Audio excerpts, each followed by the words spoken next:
Good morning. Juliana Xavier பேசுகிறேன். இது பார்த்திங்கன்னா ஊர்லேருந்து எடுத்துகிட்டு இருந்தது, நாங்கள் இருந்த இடத்துலேருந்து எடுத்துகிட்டு இருந்தது. இந்த கருவேப்பிலை, இந்த செடிங்க, இந்த மல்லி செடி இதெல்லாம் அங்கேருந்து கொண்டு வந்தது. இப்போ நிறைய குறைஞ்சி போச்சுங்க. ரோஸ் எல்லாம் இருந்தது, அதெல்லாம் போயிட்டு. ரோஸு இதெல்லாம் நிறைய செடிங்க வச்சுருந்தேன், அதெல்லாம் போயிட்டு.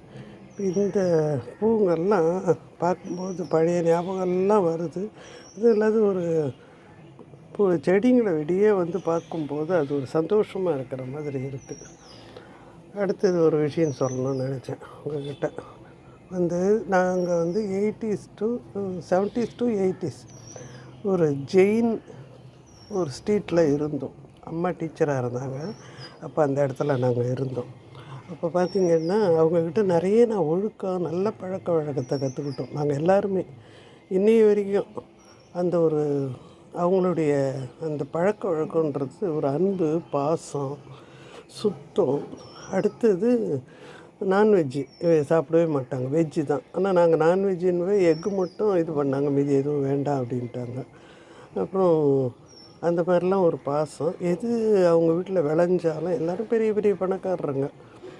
அவங்க எல்லாம் எல்லா பொருளும் கூடக்கூடிய பெரிய பெரிய கூடையாக வந்துடும் எங்களுக்கு.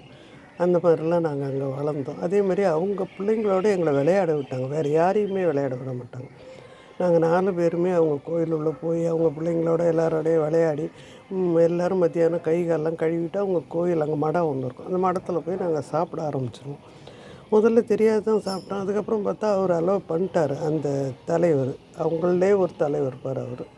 இல்லை நம்ம தெரு பிள்ளைங்க தானே சாப்பிட்டோம், கல்வி அவ்வளோ ஒரு முக்கியம். நமக்கு ஒரு டீச்சர் வந்திருக்காங்கன்னா அவங்களுக்கு நம்ம செய்யணும் அப்படின்ட்டு. அதாவது கல்விக்கு முக்கியத்துவம் கொடுத்தாங்க, சாப்பாட்டுக்கு முக்கியத்துவம். சாப்பாடு சுத்தபத்தமாக அந்த மாதிரி ஒரு ஒழுக்கத்தை. அந்த கோயில் உள்ளே போனால் கூட நாங்கள் எல்லோரும் தான் சேர்ந்து விளையாடுவோம். ஆண் பெண்ணு எல்லாமே சேர்ந்து தான் விளையாடுவோம்.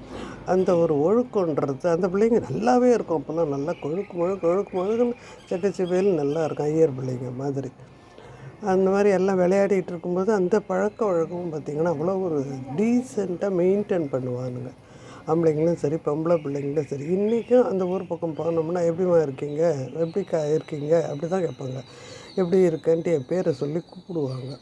அந்த மாதிரி எல்லாமே ஒரு அன்பில் வளர்ந்ததால் இன்னைய வரைக்கும் எனக்கு அந்த ஜெயின் ஸ்ட்ரீட்டையோ அந்த டெம்பிளையோ அந்த ஹவுஸையோ அந்த ஒரு நல்ல பழக்க வழக்கத்தையே என்னால் மறக்கவே முடியல. அவ்வளோ ஒரு பண்பு அந்த பச்சை மனசில் பதிஞ்சதுக்கப்புறம் பார்த்திங்கன்னா அது அவ்வளோ சீக்கிரம் மறையாது. அவங்கக்கிட்ட நான் நிறைய நல்ல பழக்கத்தை கற்றுக்கிட்டேன். யாருக்கிட்டையும் தேவையில்லாத பேசக்கூடாது, தேவையில்லாத பொறாமை வேணாம், தேவையில்லாத யாரையும் சொல்லிடக்கூடாது, நாக்கை விட்டு வெளியே வரும்போது வார்த்தையை யோசனை பண்ணணும். இந்த ஒரு வேர்டு தான் எனக்கு என் வாழ்நாள் ஃபுல்லாக நடத்திட்டு வருது. தேங்க்யூ. God bless you. எப்படி இருக்குது சொல்லுங்கள்.